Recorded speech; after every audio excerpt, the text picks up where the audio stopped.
Hello दोस्तों, नमस्कार।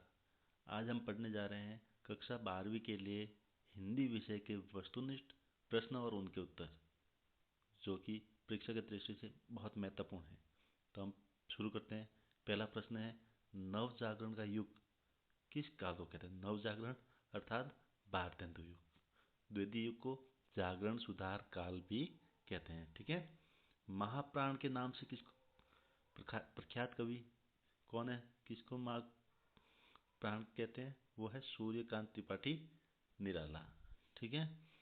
आगे देखें तो कबीर को हजारी प्रसाद द्विवेदी ने क्या कहा?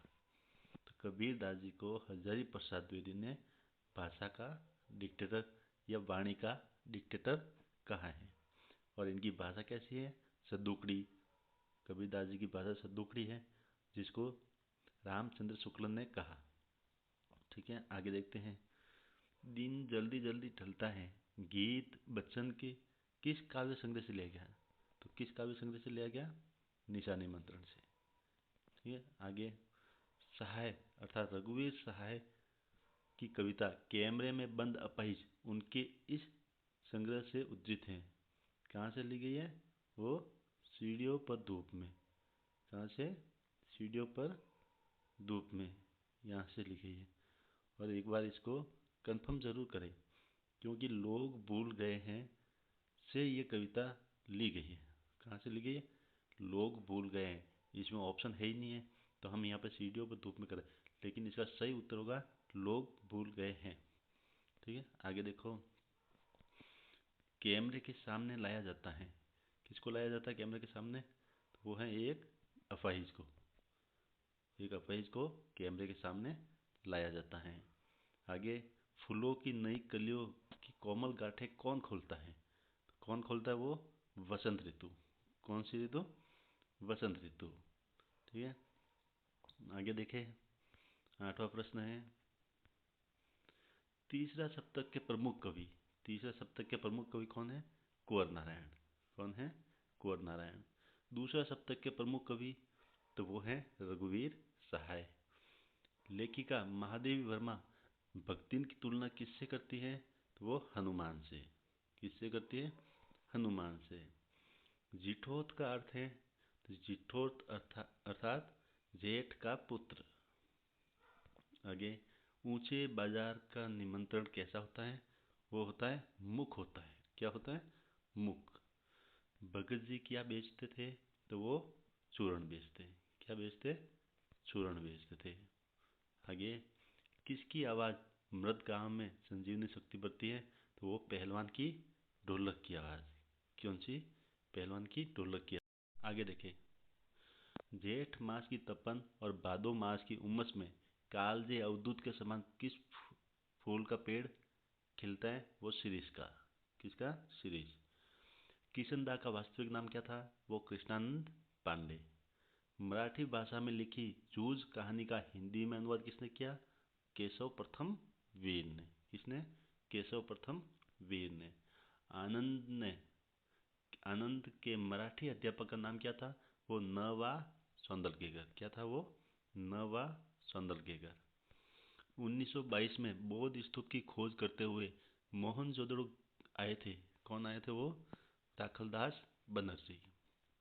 राखलदास बनर्जी। अगर नेक्स्ट, निम्न शब्दों में से तकनीकी शब्द नहीं है। तकनीकी कौन सा नहीं है? अंगोछा। कौन सा नहीं है? अंगोछा। निम्न में से अवधारणा बोधक निपात शब्द नहीं है। वो है काश। क्या है? काश। शब्द युग्म के प्रकार है। शब्द युग्म कितने प्रकार के होते हैं? वो हैं 6 प्रकार के। शब्दों के अर्थपूर्ण समूह को क्या कहते हैं? वो शब्दों के अर्थपूर्ण समूह को क्या कहते हैं? वो वाक्य कहते हैं। क्या कहते हैं? वाक्य। आगे, किस रस को रस राज कहा गया है? वो है श्रृंगार रस। कवित्त के प्रत्येक चरण में कितने वर्ण होते हैं? 31 वर्ण। दुर्मिल सवया में वर्णों की संख्या कितनी होती है? तो सवया संध में 22 से 26 वर्ण होते हैं। तो दुर्मिल सवया में वर्णों की संख्या 24 होती है। और इसको दूसरा नाम है इसका चंद्रकला। शब्द शक्ति के कितने भेद माना गया है? 3 भेद है, अभिधा, लक्षणा और व्यंजना। ठीक। जिस काव्य को सुनते या पढ़ते समय जो हृदय पर सा जाए, अर्थात जिसको पढ़ते ही हमें आसानी से समझ में आ जाए, तो वो कौन सा गुण है? तो वो प्रसाद गुण है। छंद कितने प्रकार के होते हैं? छंद 2 प्रकार के होते हैं, मात्रिक और वर्णिक। टीवी पर प्रसारित खबरों में सबसे महत्वपूर्ण क्या है? उपरोक्त सभी, विजुअल, नेट, बाइट।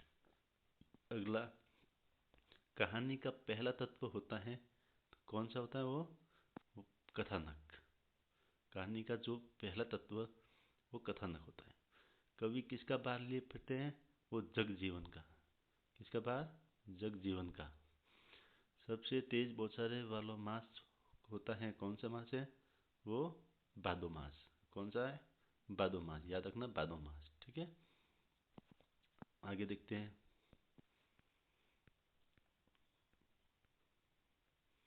लुटन पहलवान ने हराया था, किसको हराया था?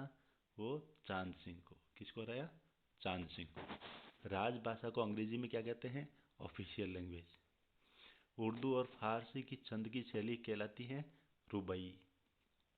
करुण रस का स्थायी भाव क्या है? शोक है।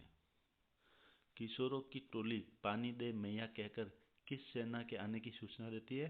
वो इंद्र सेना। कौन सी सेना है? इंद्र सेना। शंख का रंग होता है नीला। आकाश में कौन उड़ रहे हैं? बगुले। तुलसीदास जी ने कहाँ सोने की बात कही? वो मस्जिद में। कहाँ पे? मस्जिद में। काव्य की शोभा बढ़ाने वाले शब्द क्या कहलाते हैं? वो कहलाते हैं अलंकार, जो काव्य की शोभा बढ़ाए। रस तो काव्य की आत्मा है। पखवाड़ा शब्द का अर्थ है, पखवाड़ा, पखवाड़ा का अर्थ है 15 दिन की अवधि, यानी 15 दिन का समय, नहीं पखवाड़ा बोलते हैं इसको।